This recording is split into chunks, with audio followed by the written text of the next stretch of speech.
ایک گھنے جنگل میں جہاں درخت اونچے تھے اور پرندے میٹھے گیت گاتے تھے، وہاں ایک خطرناک شیر رہتا تھا۔ وہ جنگل کا بادشاہ کہلاتا تھا کیونکہ اس کی طاقت اور دہاڑ سے تمام جانور خوفزدہ رہتے تھے۔ جنگل میں شیر کا حکم تھا کہ ہر روز ایک جانور اس کے کھانے کے لیے خود کو پیش کرے، ورنہ وہ پورے جنگل کو تباہ کر دے گا۔ جانوروں میں شیر کا خوف اتنا بڑھ جاتا تھا کہ وہ بے روز اپنی باری کا انتظار کرتے اور شیر کے سامنے بے بسی سے حاضر ہوتے۔ وقت گزرتا رہا اور جانور روزانہ شیر کی بھوک کا شکار ہوتے رہے۔ ایک دن جانوروں نے مل کر فیصلہ کیا کہ اس صورتحال کا کوئی حل نکالنا چاہیے، کیونکہ اگر ایسا ہی چلتا رہا تو جلدی جنگل خالی ہو جائے گا۔ چنانچہ ایک دانشمند خرگوش نے سب کو یقین دلایا کہ وہ شیر سے نجات دلانے کا ایک منصوبہ بنائے گا۔ اگلے دن خرگوش کی باری تھی۔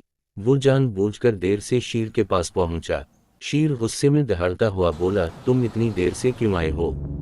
خرگوش نے نہایت ہوشیاری سے جواب دیا، اے جنگل کے عظیم بادشاہ، میری دیر کی وجہ ایک اور شیر ہے جو اس جنگل میں آ گیا ہے اور وہ خود کو اس جنگل کا بادشاہ کہتا ہے۔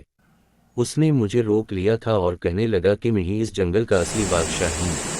یہ سنتے ہی شیر کا غرور آسمان کو چھونے لگا۔ اس نے غصے سے کہا، اس جنگل میں مجھ سے بڑا کوئی بادشاہ نہیں ہے، مجھے فوراً اس شیر تک لے چلو تاکہ میں اسے سبق سکھاؤں۔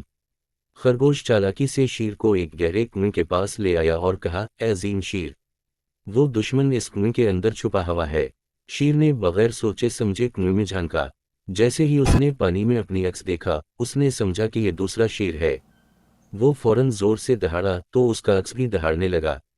شیر کو یقین ہو گیا کہ یہ دوسرا شیر اس کا مذاق اڑا رہا ہے۔ وہ مزید غصے میں آ کر اس دشمن پر حملہ کرنے کے لیے کنویں میں چھلانگ لگا دی۔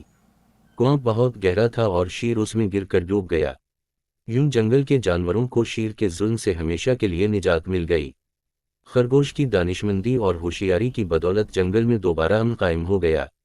تمام جانوروں نے مل کر خرگوش کا شکریہ ادا کیا اور اس دن سے جنگل کے سب جانور آپس میں پیار و محبت سے رہنے لگے۔ یہ کہانی ہمیں سکھاتی ہے کہ ظاہری طاقت سے زیادہ عقل کی طاقت ہوتی ہے۔ غرور اور طاقت کے ضم میں رہنے والے اکثر نقصان اٹھاتے ہیں، جبکہ عقل مند لوگ ہمیشہ مسائل کا حل نکال لیتے ہیں۔